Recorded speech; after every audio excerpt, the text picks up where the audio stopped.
Not Quite Darkness is a podcast that contains spoilers, opinions, and general. Listener discretion is advised.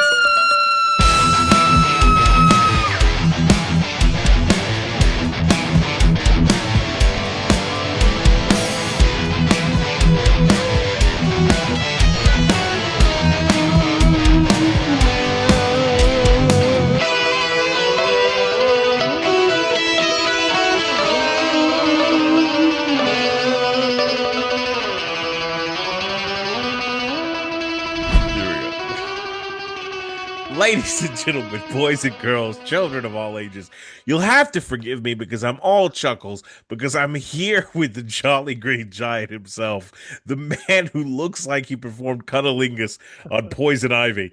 Welcome back to another episode of Not Quite Darkness. My name is Keith Brooks. With me, as always, is Mr. Chad Dowdy. How you doing, Chad? I'm doing good, and it's not St. Patrick's Day. It's actually the spooky season. It's the spooky season. Yes, so we're all here for the spooky season. We're kicking it off right. So yeah, at the end of this month, we'll be doing our 31 for 31, but we have to get one more in before we get into that. Here at the podcast, here's what we do. There's a great series of documentaries called In Search of Darkness. We're watching every fucking movie from that documentary series. And Chad, what are we on today? I don't know if you could tell by the way I look, but it is from the classic Creepshow. Yes, 1982, George Romero directed, Stephen King written Creepshow, one of the most popular and famous anthology horrors of all time. Chad, talk us through it. Yeah, like you said, it's an anthology. So this episode is going to be a little bit different in the sense there's, several different stories going on that we're going to be talking about. Yeah. But, like a lot of anthologies, it has a wraparound, like a bookend of what's going on. And this one is no different. It starts with, Tom fucking Atkins. Yeah. Horror legend in here. And basically he's just yelling at his kid for reading comic books. Yeah.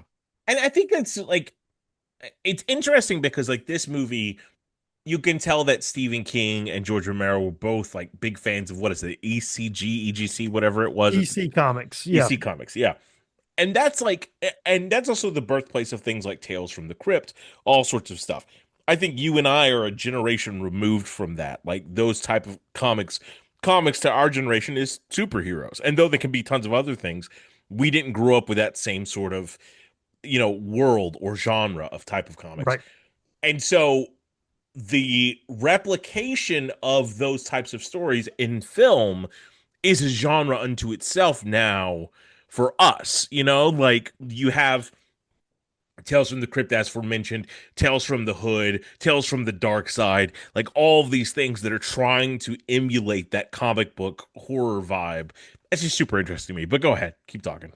Yeah, and so I started watching this, and I could tell you I've seen Creepshow many times, but I'm watching this and I'm like, I don't remember this one, and I don't remember this other one. What I remember is Creepshow 2. Me too. That's the one that I remember. The Raft is and also the wraparound of that is more cartoony. Yeah, because isn't that the one with the riding bullies? A bike? Yeah, yeah. So that's the one that I remember, and I kind of thought that's what this was. So I remember some of these, but I don't remember this a lot. Yeah, I remembered all of these specific stories. I vaguely remembered the wraparound. I think the wraparound's kind of disappointing in this one. Oh, but, yeah. But yeah, number 2 has my heart because the wooden Indian statue, the raft, all of those are fucking perfect. But that's not the one we're talking about. We're talking about the one that disappoints us. But I don't think it disappoints us entirely. To me, it's inferior, but so Tom Atkins, he's mad at his kid. He's mean. He slaps his kid. And I like how you should. That's the way you raise children. I like how when Tom Atkins is talking to his wife about the trash that his kids raise, he gives us a nice preview of what all these shorts we're about to see. Mm-hmm. So then we see the kid upstairs in his room, and I wrote it down. He says, I hope you rot in hell. Is basically what he says.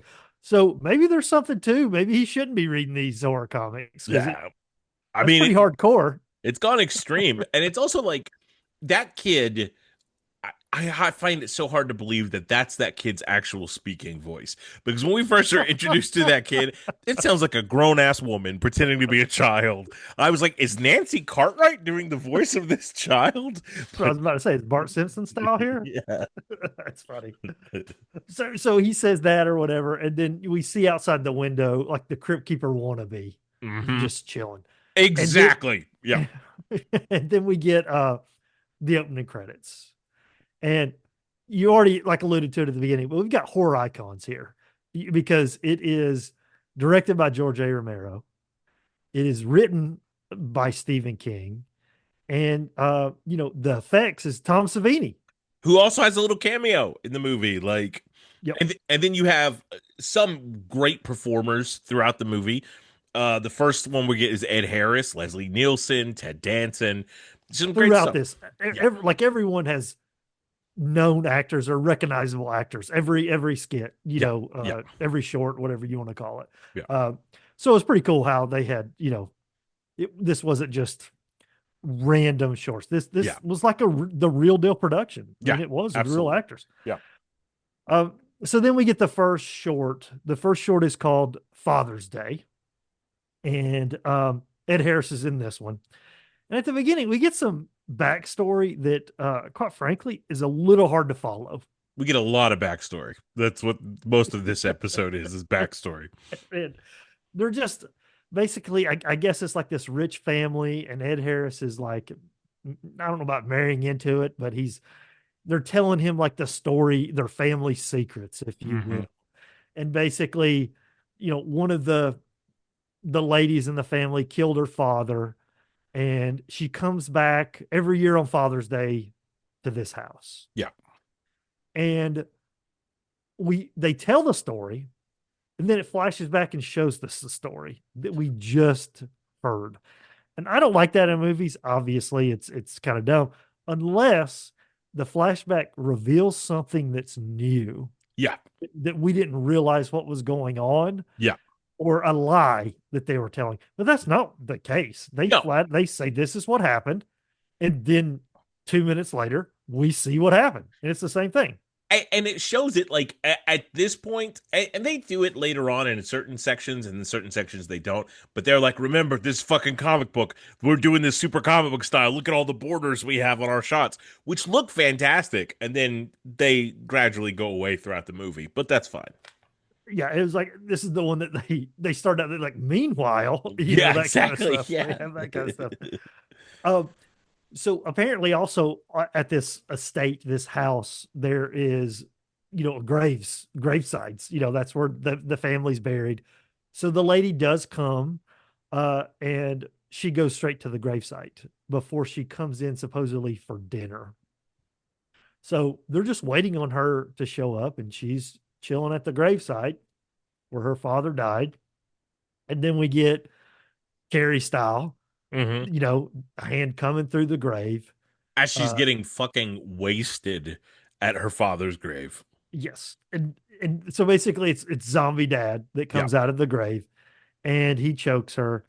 Um, and so then eventually, they're still at the house just waiting on her, and Ed Harris goes out to like check on her, basically, even though, I mean, Ed Harris is new to this family. Mhm. I would be like, I'm just going to give her space and time based on this. But Especially if I just found out she was a murderer. Like, I don't yes, want to go check on her at that point. yeah, just let her have some time, chill with the other people. But he goes out to check on her, and he falls in the grave that is now, I don't know, I guess that's the one, the zombie dad came out of. He falls in the grave, but then the zombie dad pushes like a tombstone monument over him, Jedi Knight style. Yeah. Like it's not zombie powers. No. He's It's a like Jedi. mind powers, and then it makes like a squish noise, like a grape was popped. It's very strange. Yes. And so then, after the Jedi zombie dad, he, kills Ed Harris that way. He goes into the house, and he breaks the neck of the matriarch of the family. I guess again, the backstory is so convoluted. I don't really know exactly if that's sisters. I don't even remember. It's not important, No, first of all. no. But basically, he breaks the matriarch's neck, and the short ends with the two siblings, a guy and a girl. The girl that was with Ed Harris, they're walking in to like the kitchen or whatnot, and Zombie Dad walks out holding a cake. Yeah. Because the other thing, part of the backstory, he wanted a cake. He just kept looking for his cake. And he just keeps saying, "Where's my cake?" But his voice has like little bubbles in it. And the other thing to me too, I got the feeling the brother definitely gay, which is totally cool, totally accept that. I kind of feel like he wanted to fuck Ed Harris, like the entire short. Like that was the vibe I was getting. And I don't know I if see that was that. intentional, but that's just the vibe I got. Yeah, I can see that. Uh, so the zombie dad walks out with a cake. Yeah. But it's not just a cake. It is the head Hmm. of, the matriarch, with icing and candles on it. Yeah. Which you would think you would do that to the daughter that killed you. Like use her head, not somebody else. Like, well, whatever. Right. Even as I was saying with the head of the matriarch, I hesitated a little bit because I was like, was it the daughter that, because that would make more sense. Yeah, but But I thought it was no. the mom. Yeah. Yeah, exactly. So, and while I don't necessarily remember this short specifically, I remember that shot Yeah. of the head with the icing and the candles on it. That's like one of the iconic shots from this movie. Well, it also introduces us to some of the patterns and like techniques the movie will use with like odd coloring and the backgrounds going crazy comic book style when shit's about to get real. And I love that. That's a staple throughout this, at least this first one. Right. So that's the end of the first short. The next one is called The Lonesome Death of Jordy Verrill, I believe. Uh, and it starts off with coked out Stephen King. He's coked out of his mind. I don't know what he's doing in this. It is the greatest performance ever captured on film. I love a lot of people will say it's bad, spelled BAD, but it's not. It's absolutely flawless. I mean, I don't know. Well, like literally, like I said, I don't know what he's doing unless he legitimately is just coked out of his mind in real life. And that's what's happening Yeah. because it is, it's like iconic, Yeah. the way he acts in this movie. I mean, it's unbelievable. So basically he's chilling outside and a meteorite like crash lands like near his farmhouse. Hmm. Um and he goes out to like look at it and makes no sense. But he basically daydreams that he's going to sell this meteorite For two hundred to dollars. yes. And what's crazy about it is like he's out of his mind in the daydream too. I Hmm. mean, like it's unbelievable, like Hmm. what's going through his mind. But he, I think he negotiates it up to $200 in his fantasy is getting $200 for this meteorite so that he can pay off his bank loan. Now, I know that this is 1980, which is a good while ago. Yeah. But I still don't think $200 was that much money back in 1980. I think in whatever part of the world Stephen King's character is, maybe. I also love the fact like the idea of, oh, something strange. We better go to the local college and talk to the professor there. Like I miss that time of the world. You know what I mean? Yeah, because that happened last episode in Q. That's what he did. It did. It absolutely did. That's Yep. insane. so, so we've got he touches the meteorite, and when he goes to like I guess pick it up or put it in his thing, he cracks it open accidentally, and it starts oozing out all over the place, all over the land. Yeah. But he's still like it's still a meteorite, even though it's cracked open. But now he like has a revised fantasy about how he fucked everything up. yeah, it's not going to be worth as much as $200 now. Exactly.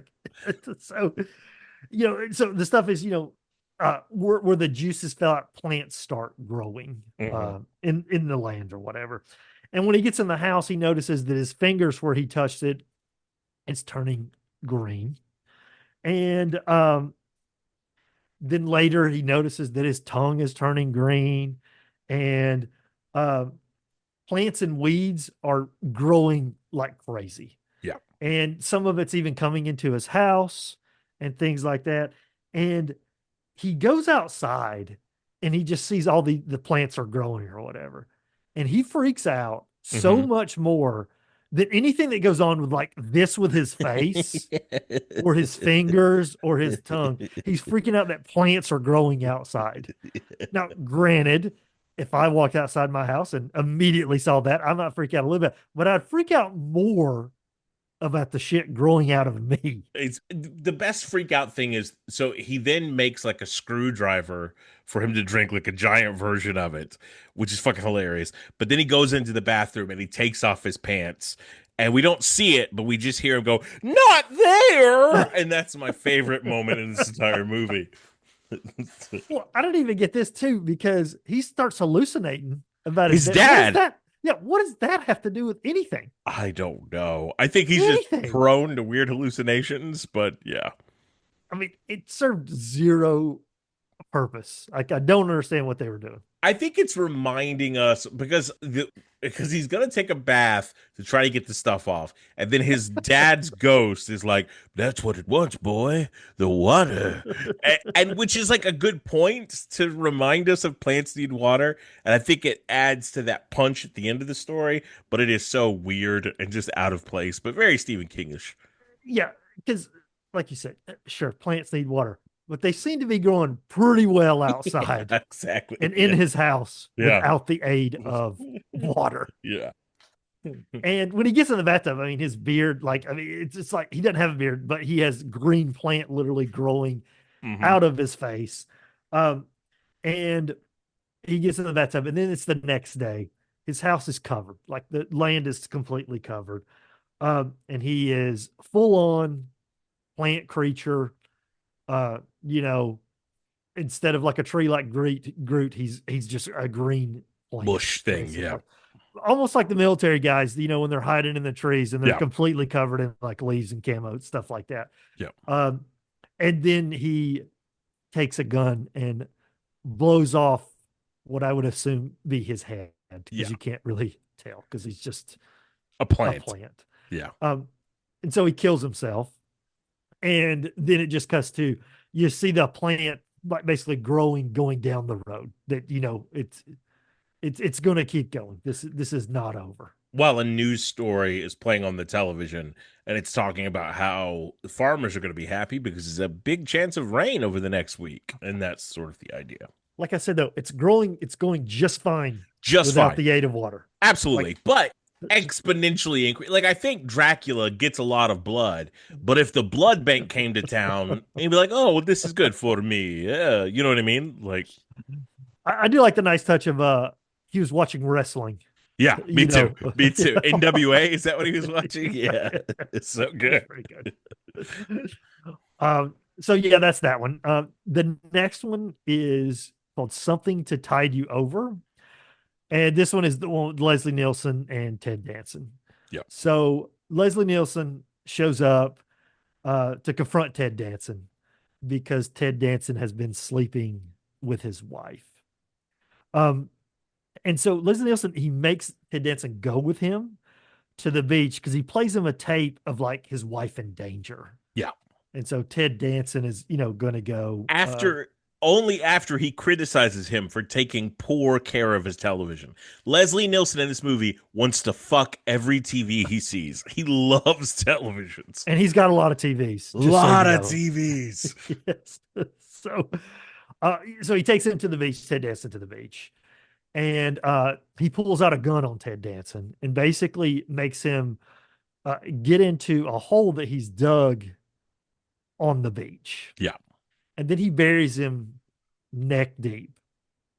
And I'm assuming that Ted Danson was buried neck deep, but it looked really good. Mm-hmm. Like, I mean, I guess he really was buried neck deep, but like he was buried neck deep for a while, like because Hmm. they had to shoot a lot, water's coming in, things like that.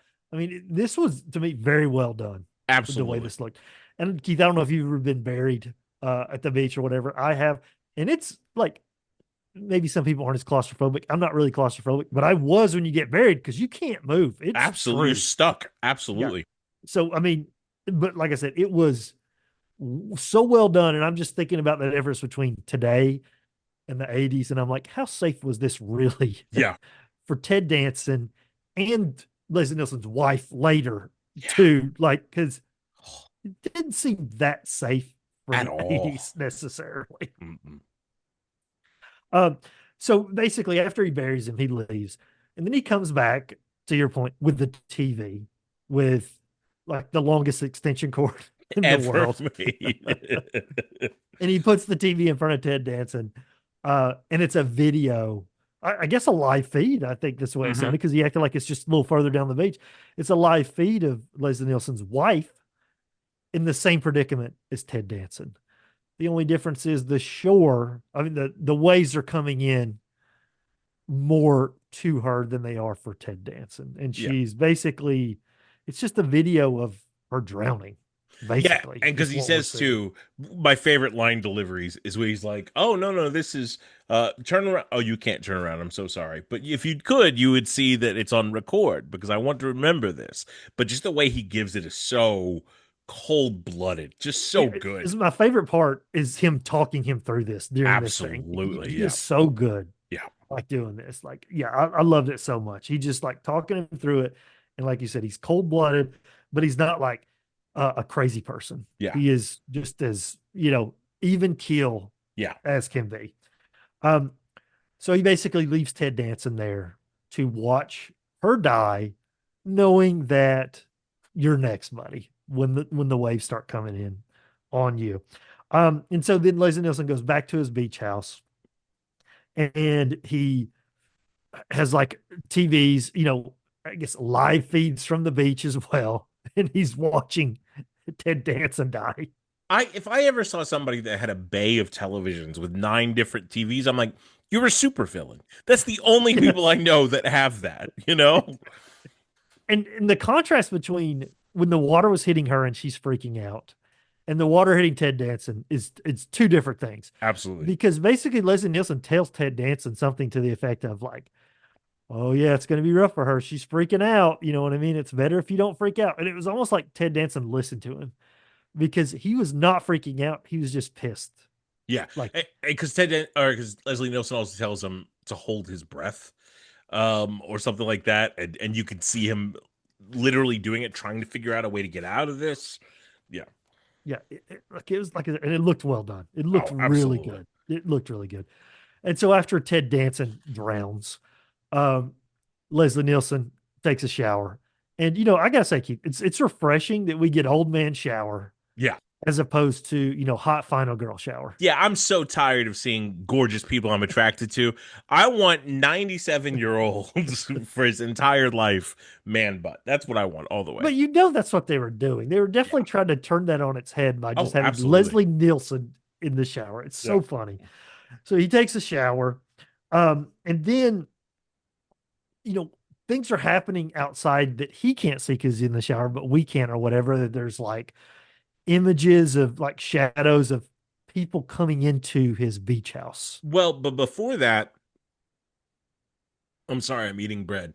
But he goes back to the beach where Ted Danson was buried, and Ted Danson's entire body is gone. Oh And yeah, so, that's right. so he says, like to himself, "Must have been carried out by the tide." That's what it was, the tide. And it's very like Edgar Allan Poe setup ish. Then he comes home, shower. We're seeing shadows. People, go ahead, go ahead. Right. Yeah, and so there's clearly people in the house Yeah, with this. And it is in fact Ted Danson and the wife. They are waterlogged, zombified, and this is another crazy moment because not Ted, Leslie Nielsen opens the door and he sees them. yeah, And these are the scariest things you would have ever seen in your entire life. And he doesn't even look that scared. No, Like not at first. And that's at like, first. yeah, that's Exactly. that's my favorite part of this because he looks at them and he almost fucking smirks as he goes to shoot one in the head. And then when it doesn't stop moving, that's when the fear just like grips him. And I'm like, Leslie Nielsen's a fucking amazing actor, like Yeah. just all around. Yeah, because he was really acting like I'm fine because I have this gun. Yeah, Like really, even though it's not it doesn't look like Ted Danson. It looks like a evil zombie creature. I yeah, mean, absolutely. it looks terrifying, but he's fine until the gun, like the bullets don't work. And Yeah, then, like you said, he turns it on, he's terrified. And it's great, yeah. how he does that. Um, so he like locks himself in the bathroom, but somehow they get into the bathroom, they teleport him there, or whatever. Yeah. They're behind him or something. Um, and they get him, and this one ends with Leslie Nielsen, of course, being buried Hmm. in the sand. Um, Spoiler, that one's my favorite one. And it's just because of the performances, I think. Like Leslie Yeah. Nielsen is so good in So this good. role. And Ted Danson's good as like, he's just pissed, Yeah. like that this is going on. Uh, and I like the idea of it. It's like really cool. I like Yeah. that one. Hmm. The next one is one that I definitely remember as a kid because I feel like if you've ever seen any part of this, you remember this one. It's The Crate. Yeah. Um, it's probably the most memorable one of all of the shorts, if you will. But it starts on basically, again, we've got actors in this movie. Hal Holbrook, he's a professor, and he's at some like college event with his wife, Adrienne Barbeau. Catwoman in this motherfucker. Yep. And she's drunk and annoying as all get out. She's still hot, Adrienne Barbeau, She's though. so fucking hot. Like I love her so much.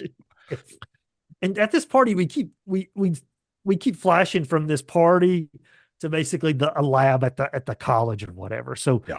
while this thing is going on, a janitor finds a crate uh, under the stairs because he dropped a coin or something, and he's just never seen this crate before under these stairs or whatever. So he calls another professor to come check this out. Um, Meanwhile, at the party, Hal Holbrook is like fantasizing about just murdering his wife. Like she's she's being a shrew in this. There's absolutely like Absolutely. that's absolutely what's going on. Yeah. But he is just fantasizing about like shooting her, Pulling out a basically. pistol and shooting her in the head, and Yep. then everyone at the party applauds him. Like he just made the best Exactly. golf hit ever, you know? Now, while that's a crazy fantasy, it wasn't played as unbelievably ridiculous as the Stephen King fantasy. No, no, not at all. But it Because is like it's so interesting too because Stephen King's character is so over the top and how Holbrook is so like demeaned and beaten down and it's yeah. because Hal Holbrook's fantasy, it looks real. Like you don't like necessarily realize that he's having a fantasy until he Yeah. flashes out of it, basically. Yeah. And then we're back to the professor and the guy. They're pulling the crate out, and it's from an Arctic expedition from like the 1800s. So we're getting a little bit of the crate.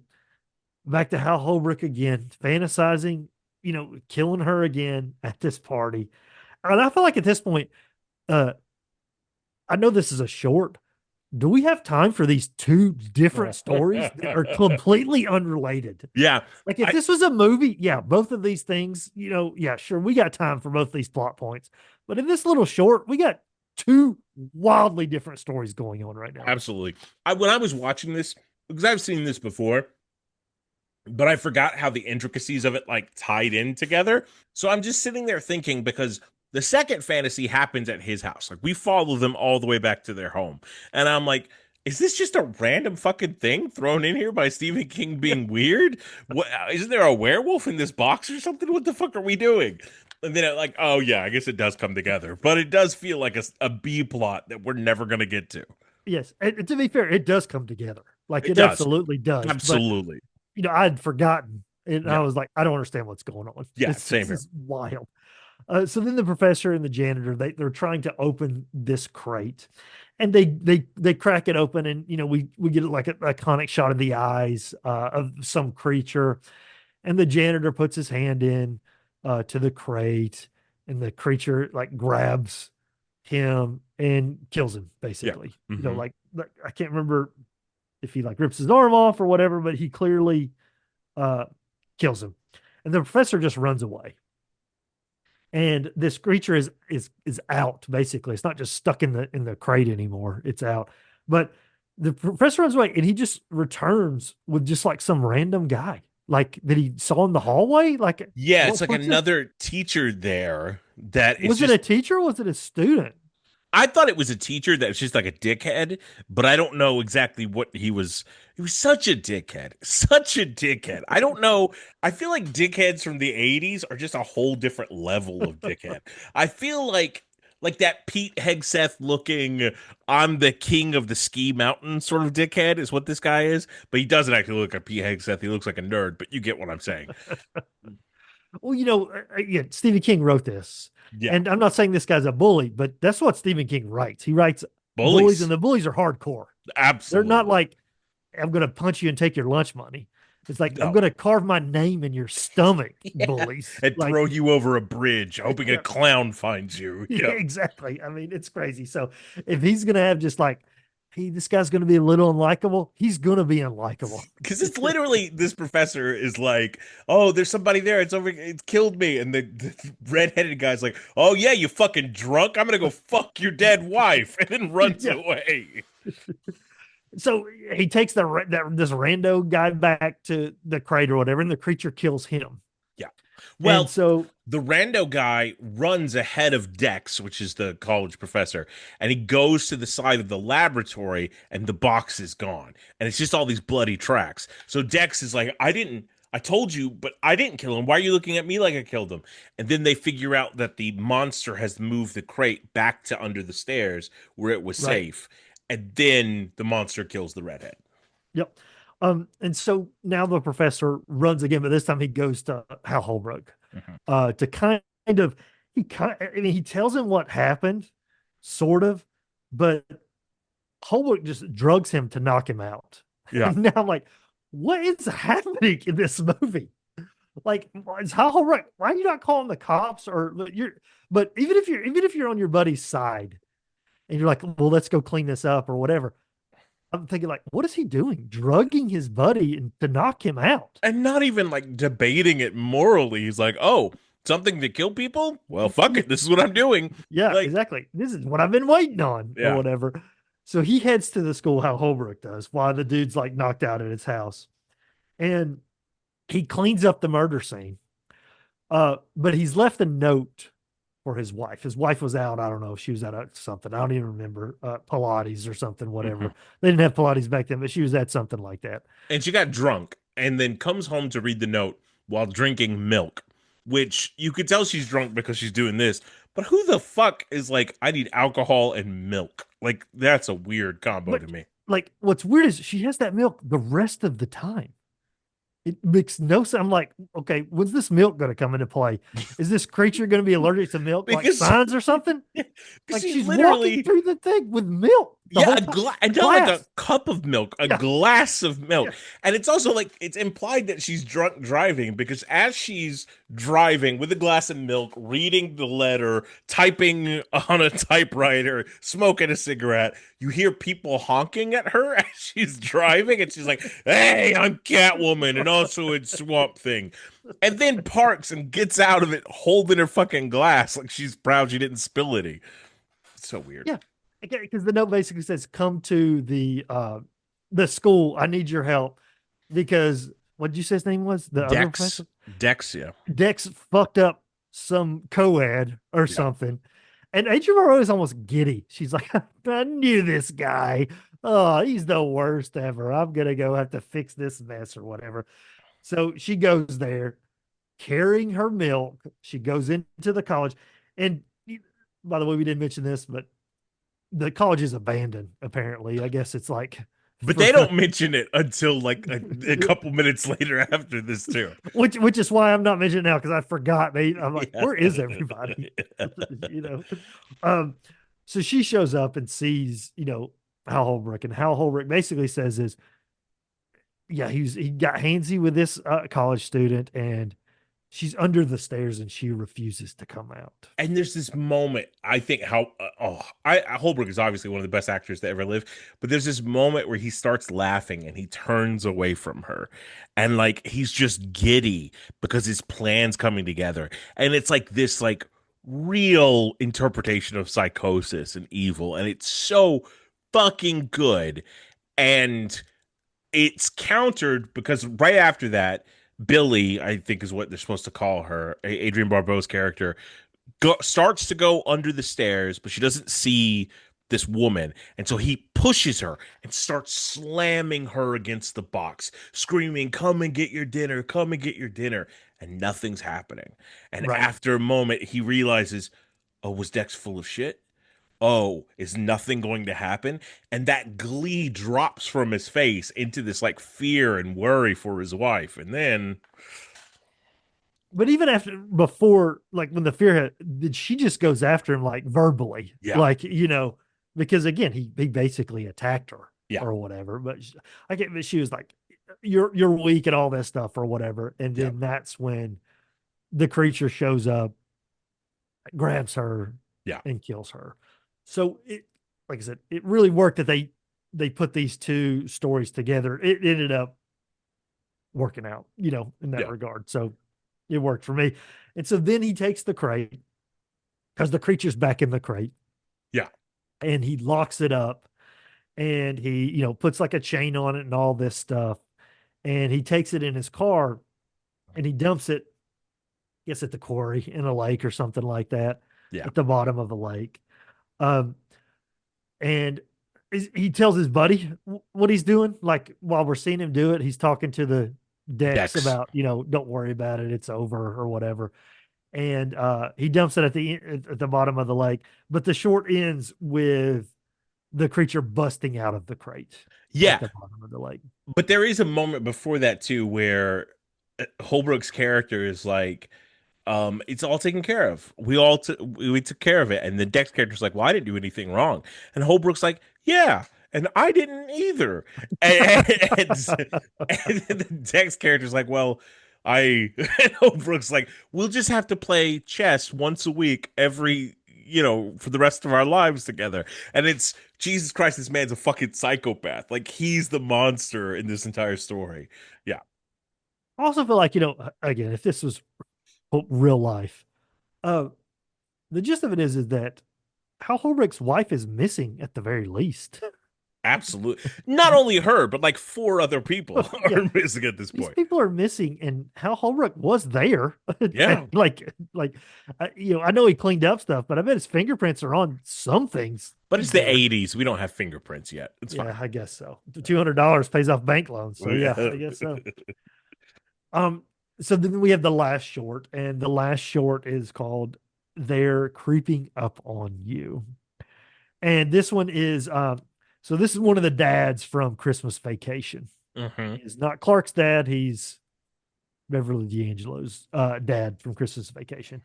Um, he is basically like a germaphobe, I guess. He's obsessed with like germs and bugs, and he lives in this like pit house that's like super clean, but it looks futuristic, Very like much so. because it's all white. Like there is when I say it's all white, it's like a spaceship white Yeah. kind of deal. Um, and I guess because it's got to be clean, for his. And it's also like futuristic in the fact that it has like instead of just a phone, it has buttons to connect them with all sorts of stuff. He's very specific about his food. He looks like he shops at Sprouts all the time and only eats like bean curd, you know what I mean? And he's very much, but yet his hair looks like mine did before it got cut, just sprouting out everywhere.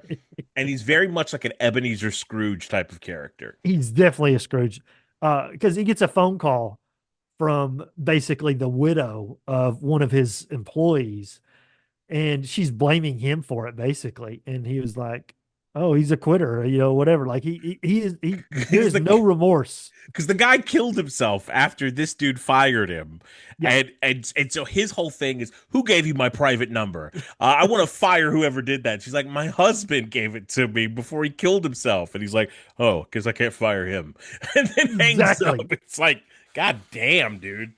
Yes, I mean, he's just truly a terrible person. He is Yeah. like Scrooge. And then so there's like the occasional like bug that he sees or something like that, and he freaks out about it, and tries to kill him. And then there's bugs like in his food, and I mean like a lot of bugs. Yeah. It's like cockroaches. They're like all over the place, Yeah. in this white, clean penthouse room. Um, and then eventually like the power goes out for some reason, I guess. All throughout the city. Like it's like a Yeah. rolling. So did you take it as like bugs are trying to take over the whole city, or did just coincidental the power went out? I did initially, but then like there's a moment in a second that makes me just confused about the whole thing. But Because like at first I thought this was in his head. see, I near the end I think it's all in his head, but Yep, then there's one extra shot. So I keep going back and forth. exactly. So basically, they're all over the place, and then the cockroaches just start taking over everything. I mean, they're it's massive. Um, and then he runs into, I guess, like his bedroom and closes it up and thinks he's safe in his bedroom. Yeah. But when he looks at his bed, the bed is moving. Like there's a sheet on the bed, but clearly there's something under the bed because it's like moving. And when he takes the sheet off, it's just covered in cockroaches. Um, and he falls back, and I mean, maybe he had a heart attack. I don't know, but Yeah. because they start busting out of was it his chest or his His mouth or whatever? his mouth at first. I mean, he goes because he has like almost like a panic room, sort of that's like what's it, vacuum sealed sort of thing that's supposed to be germ proof. But prior to this, bugs have been pouring out of his telephone, so his telephone no longer works. They're in the light fixtures, they're just everywhere. Just Yeah, swarms and swarms. yeah.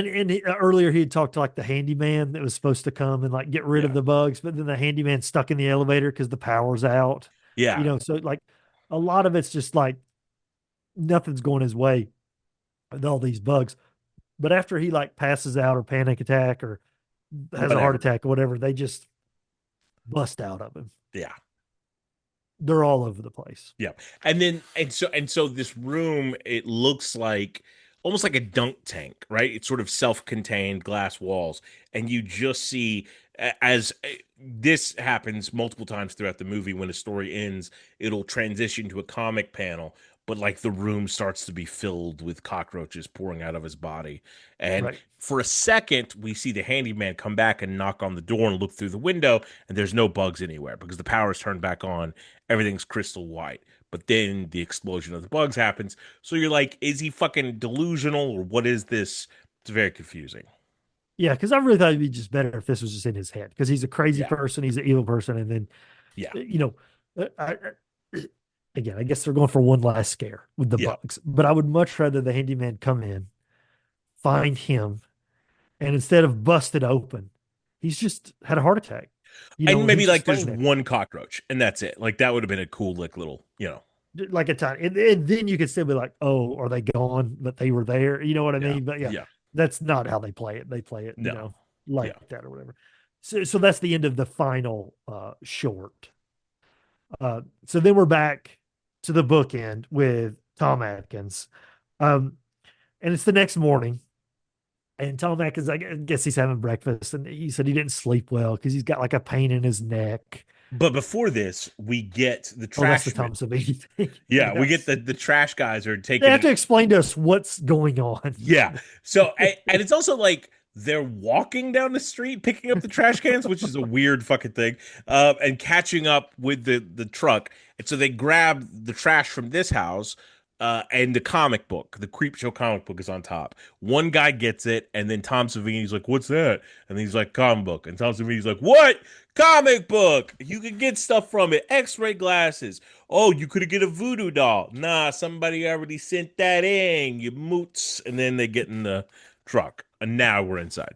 And the reason why I didn't mention that is because it just hurt my heart. Being a comic book guy, that's something that you've cut out a Oh piece of the yeah, comic. It's yeah, like, oh my gosh, that's terrible. So, Tom Atkins, he's like, his neck is hurting. He didn't sleep well or whatever. And then it gets worse. It gets sharper. And then we we go upstairs to see the boy. He's in Before his we room. before we do that though, I do want to point out that this mother is always doing manual labor. Like she's just like ironing like crazy. And I want to say in the first scene she was like detailing the tires on the car or something. I don't know, but she's doing silly shit. But go ahead. So we go to the boys in his bedroom, and he has the voodoo doll. He's ordered it, and he's basically sticking a pin in it, into the neck, which is what is causing this immense pain Yeah. from Tom Atkins. Yeah. And that's how it ends. That's the end of Creepshow. Yeah. Yeah, that's the end of it. I okay. So I like this movie.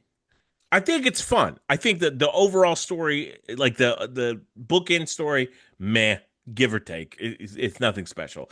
I don't think the Creeper or Creep is anything compared to the Crypt Keeper. The Crypt Keeper's a million times better. Yes, absolutely. This dude doesn't do anything. Yeah, he He's doesn't even just say there. anything. He's just Yeah, there.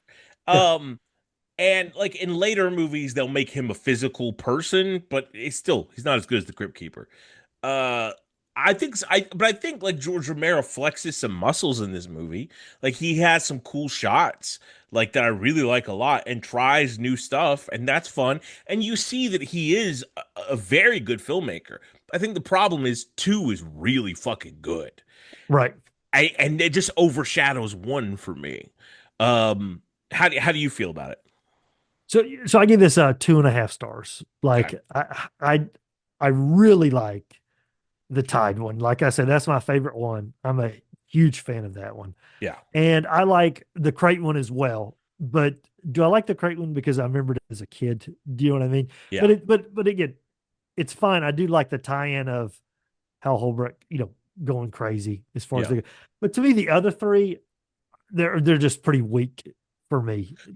So rank them for me. Give me Yeah. your five in order. So I put the Tide as number one, and then the crate would be number two. Uh, the Plant with Stephen King would be three. Then Father's Day would be four, and then five would be the Bugs one, just because Ooh. Okay. just didn't not a lot happened with that one. How about you? See, If you had to rank them? if Bugs would be number one because I love the way that one shot. Wow. I mean, it looks cool. I mean, as far It's as like great. the Yeah. apartment and stuff. But it's also like the whole conversation he has with Mr. White, the handyman, is through those little magnifying. I love that. I love all of that. And it's so like eccentric, weird. And I think his performance is so fucking good. So number one for me is Bugs. Number two is Tides. Number three is The Crate. Number four, Plants. Number five, Father's Day. Okay. So I mean, we're in the same order except for you have my Plant. least favorite, you're number one. Yeah, yeah, yeah. But other than that, it goes into the same order. But I do think that part of what hurts this movie in retrospect is Creepshow 2, Yeah. like you said, Agreed. being so good. That being said, though, I do feel like uh, it is a classic horror anthology. It Yeah, deserves to be In Search of Darkness. There's no doubt about it. yeah. It is a lot of movies follow this same formula, and like any anthology that I've said this a million times, you're going to have hit and misses with the shorts. And Like I think it's nobody's batting a fun. thousand. Yep. Absolutely. I think it's fun. I think it's got a lot of energy, and a lot of times it feels classic horror. Like I think the Tide one and the Bugs one and even the Crate one kind of feel classic old school. I think Father's Day maybe feels more like a ghost story. The Plant one feels more like an H.P. Lovecraft thing gone crazy. And in two, we'll get to more modern stuff, but it's George Romero's filmmaking that makes it feel sort of vibrant and alive and all that stuff. But Uh, ultimately, I do feel like that even though it was before our time, I've went back and read some of that EC comic stuff. yeah, I do feel like Stephen King is definitely trying to capture that vibe with all of them, quite frankly. They're, absolutely. they're all different, Yeah. but they all capture that EC vibe, the way that they end, to a degree. Like, I think they did a good job trying to capture that feel. Yeah, and I think it's also too like nowadays when I think of anthology horror stuff, I often think of twists because like Twilight Zone was my version of an anthology sort of thing, Right. right? But those classic comics didn't they weren't about the twists. It was about the art. It was about the you telling a basic story in comic book panel, but that might have been the first time that story was ever told to that generation, you know what I mean? So Right. it's just a basic like campfire ghost story told in a more flashy way. And I think they accomplish it. So I mean, to me, I agree completely. It deserves to be on this list. That being said, there's two other things we do. We remake the movie and we do a Funko Pop. How are you remaking it? So, it's difficult just because, it's a lot of shorts. But I tell you what I would do. They have this every year on Shutter, a new VHS. So I Yeah. would do VHS Creepshow. That's what I would call it. And I would do all this stuff is in the 80s anyway. I would set it like VHS. It would be recorded. And basically, if you think about it, the Tide one, it's almost already there in the Yeah. fact that Leslie Nielsen. So the bad guy would be recording all of this anyway. So he's recording it. That's how you get the VHS out of that one.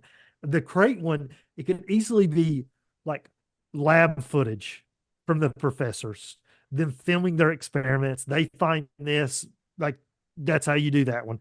And then the plant one is a meteor crashes and you're going to film it because like we got to film this for posterity or whatever you want to, no one's going to believe that this Yeah. meteorite did this really happened. So that's how you do that one. You film that one.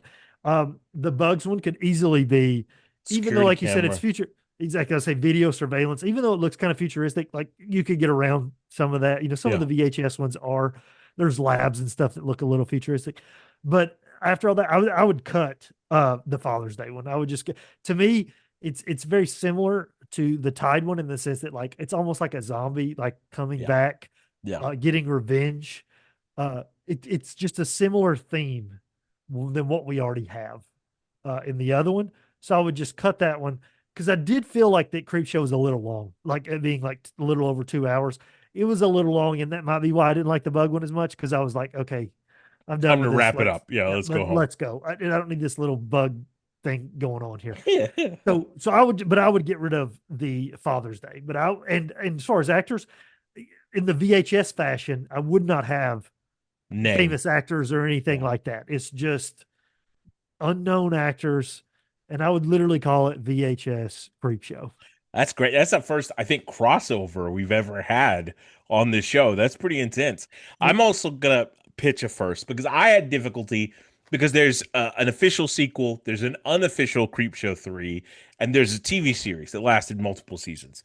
So I felt like you don't want to tread the same water over again. So my proposition is a Creepshow video game that you're going through different stories and everything from the Creepshow movies can show up because you know how you get like unlock achievements if you find something. So have a happy Father's Day cake. Go to a beach and you see two heads sticking out of the sand. Right. Find a crate under the stairs. You could do those like little achievements unlocked, but you're telling other smaller scary stories in a first person sort of video game vibe. I think that would Yeah, be it's a pretty hell of a cool. lot of fun. Yeah. Yeah. Um Cool. Now what about Funko Pops? What are you doing? So I believe I'm fairly certain that there already is a Stephen King uh Funko Yeah. Pop. Yeah. Looks a Uh lot like you right now. yeah, looks very much like this. But I think I would do the crate with maybe the beast like halfway out of it or something like that. That's Or great. the creature, whatever you want to call it. That's what I would do. Yeah, that was one of my thoughts too. I think I'm gonna do crazy dude in his white room. Like you don't have to do the room, but him in his like gloves, white suit, and just cockroaches coming out of his mouth. I think Oh, that would that's be cool. what I would Yeah. do. Yeah. And speaking of pops, I have right here from Trick or Treat Sam, Yeah. because to me that is the best anthology horror movie It to is me such a good one.